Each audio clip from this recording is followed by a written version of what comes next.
Hi guys, this is Adrian. Welcome back to the channel. Today we'll talk a little bit more in depth about the challenges that you need to overcome doing astrophotography from a very light polluted city as New York. Stick around to find out more.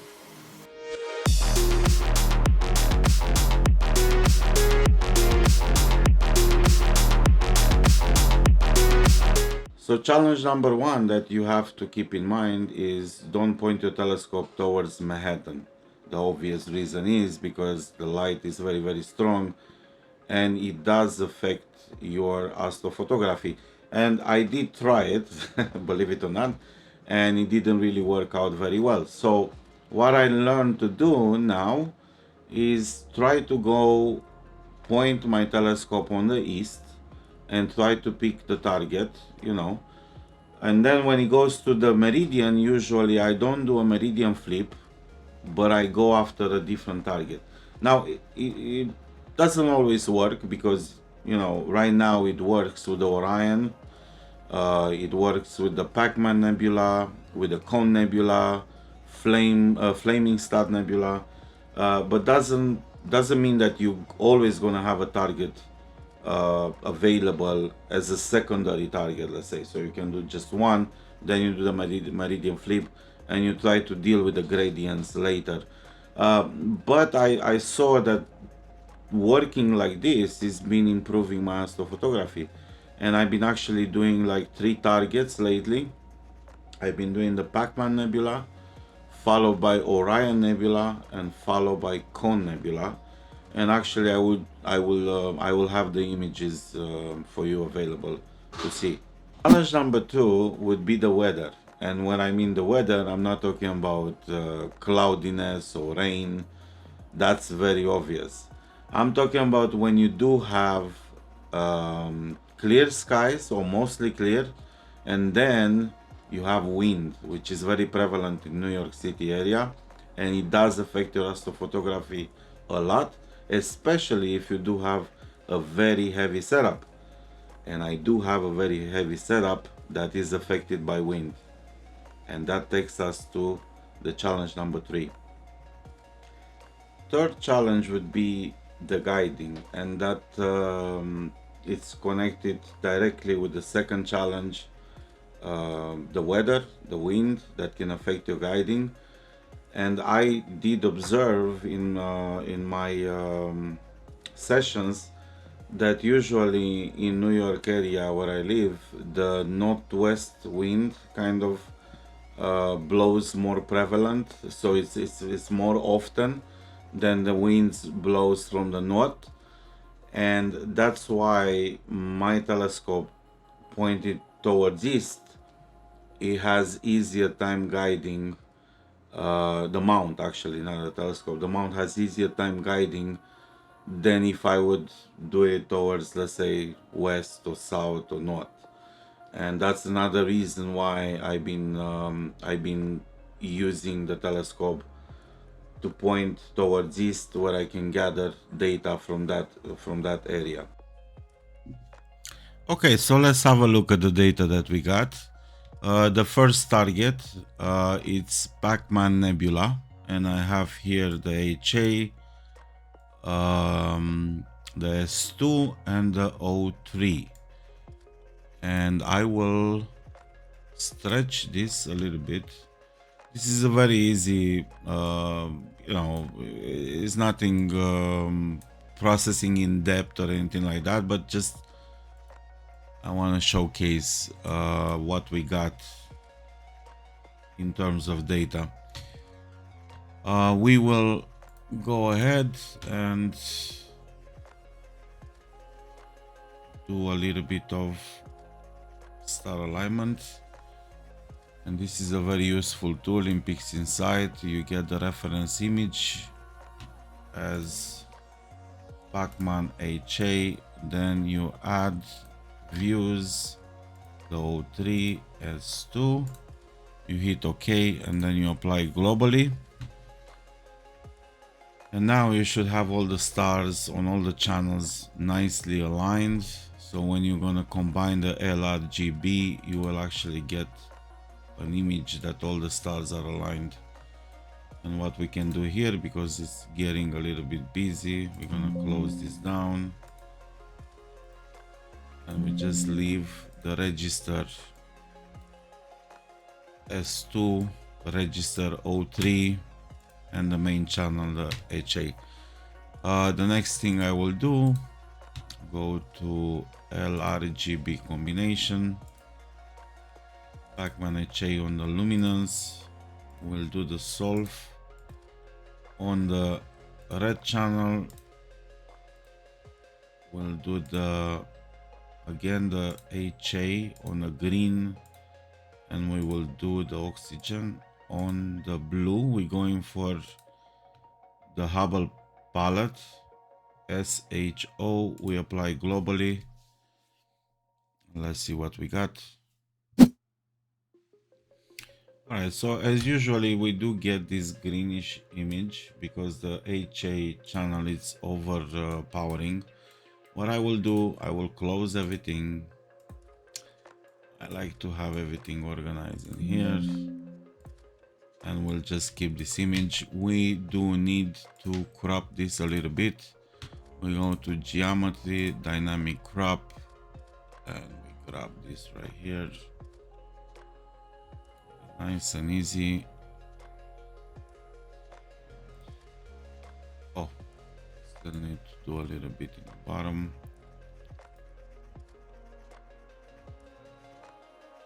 I don't like to crop too much into it because, you know, you're losing data and stuff.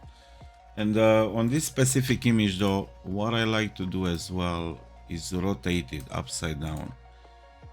Sometimes images, they look better in a certain angle, and I prefer it this way, but you can do it as you like. And we go to fast rotation, and we apply that, and then you have this kind of mountain nebulosity effect, which I love. All right, what we do now is we apply a modify SCNR V4, one of the tools that we have in PixInsight, and that will get rid of the green. And there you have it, a beautiful image. And we will do apply automatic background extractor.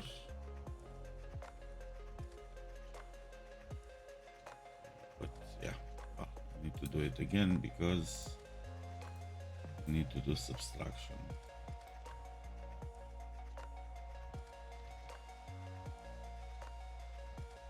All right, that gives you a better contrast.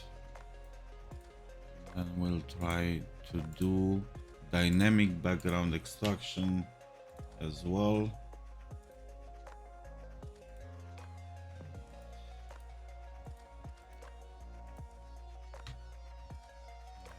Do subtraction, normalize, and then apply.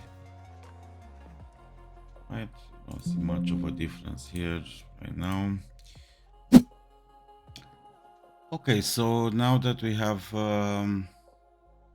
applied the SCNR, what we will do next, we will subtract the stars from the image, which I already did. My computer is a little bit slow. So I already did this process, and I will just show you right now. I'll move forward over here. Stars are out. The next step I did, I used the noise exterminator. I apologize. I used the blur exterminator first, then the noise exterminator. And then I did use the histogram transformation, and I stretch a little bit more the image, and then I did add a little bit more of color onto the image, as you can see over here.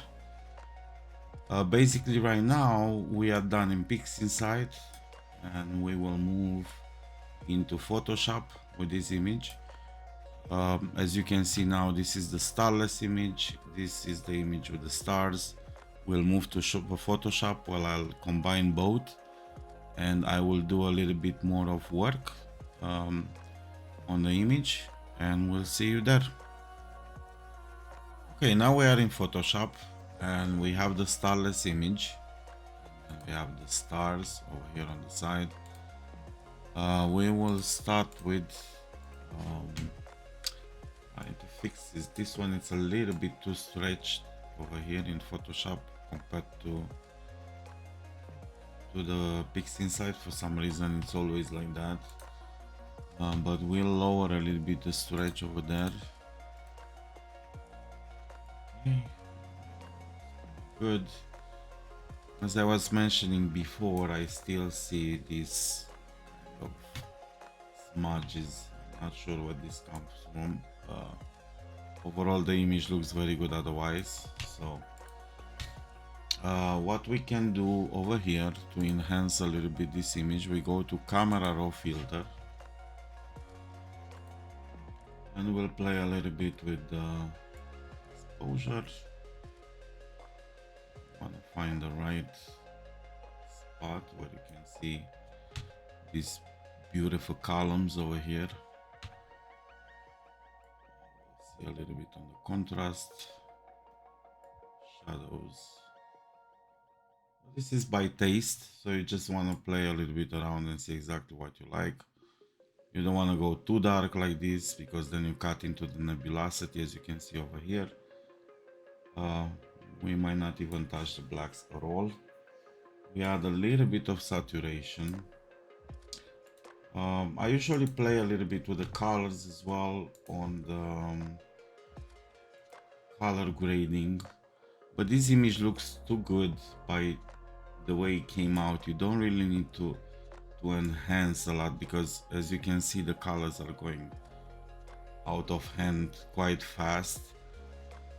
But if you do like to play a bit, you know, make it a little bit more dramatic looking, you can add a little bit on the red. I will actually keep it just the way it is, just balance the way it is. I actually like it.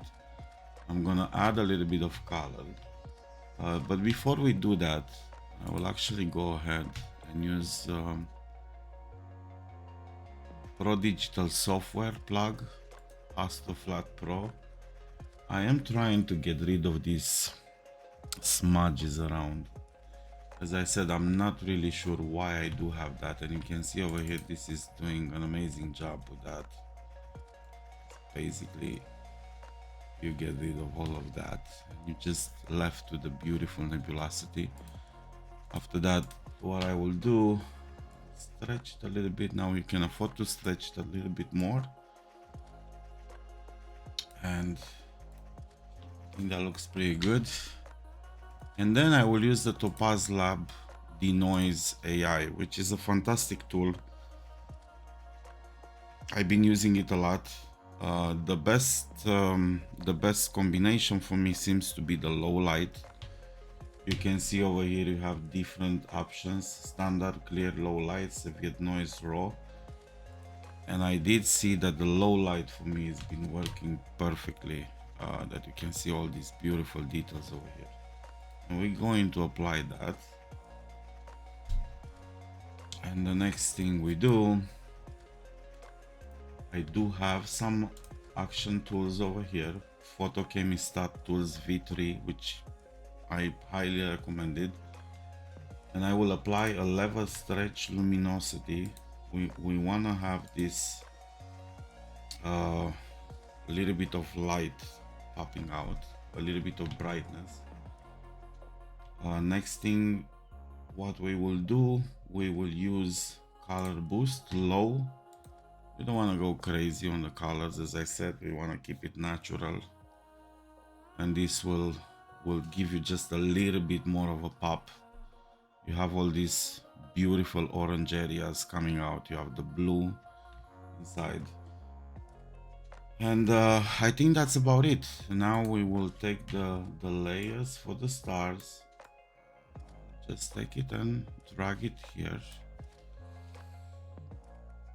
I want to make sure that this matches perfectly, and then we'll use the screen You have to make sure you do adjust it over here, because as you can see that stars are very, very bright.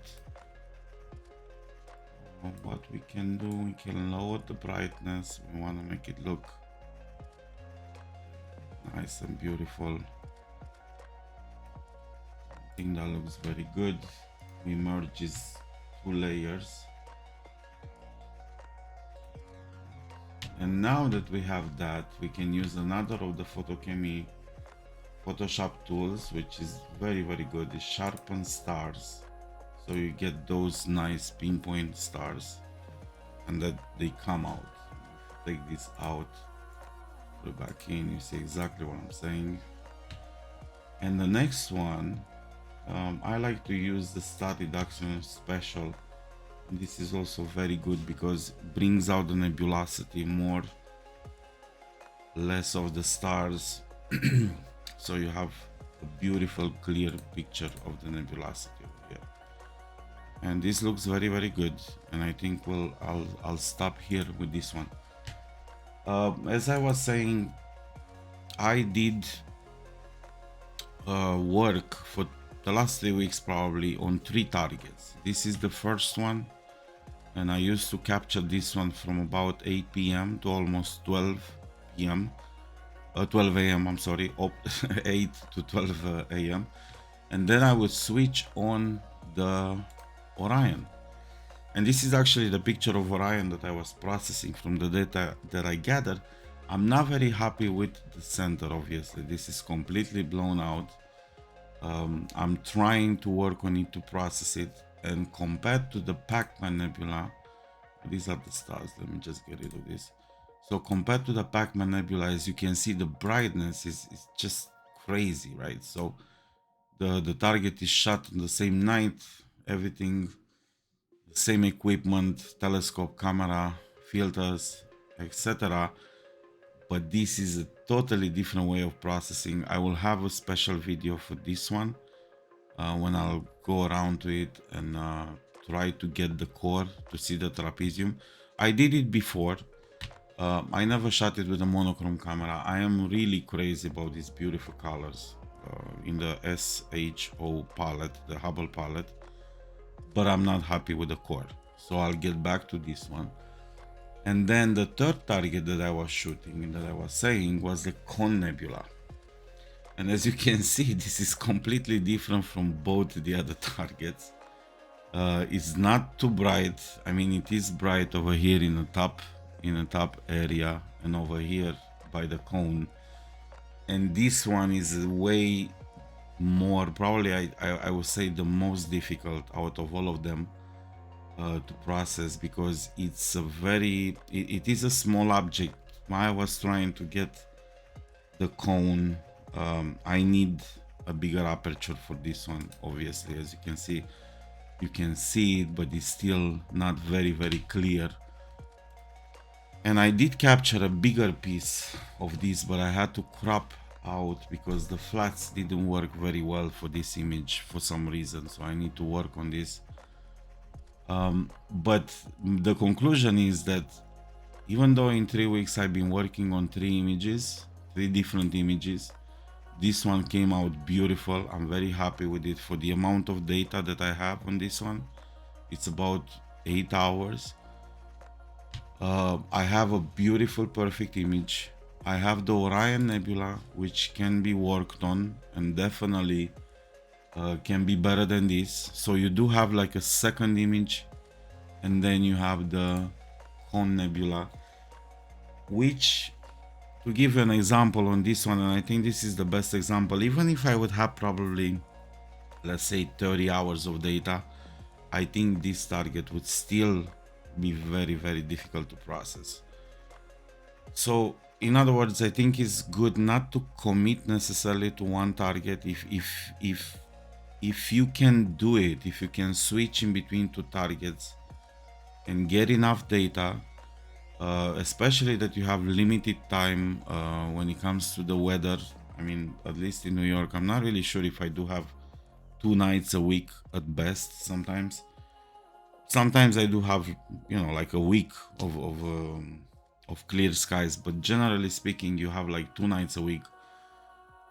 two days, 2 nights a week. Yeah, 2 days, 2 nights a week that you can actually capture data. And I think the time that that if you split it in between two targets, in a way you split the eggs in two baskets, so to speak, you have chances to actually succeed with one image. Because if you go for this kind of a difficult image possibility, the probability is high that you're not gonna have really a great image right away. So you need to kind of play around with it, and then you have an easier target like this one when we can be happy and satisfied with the result.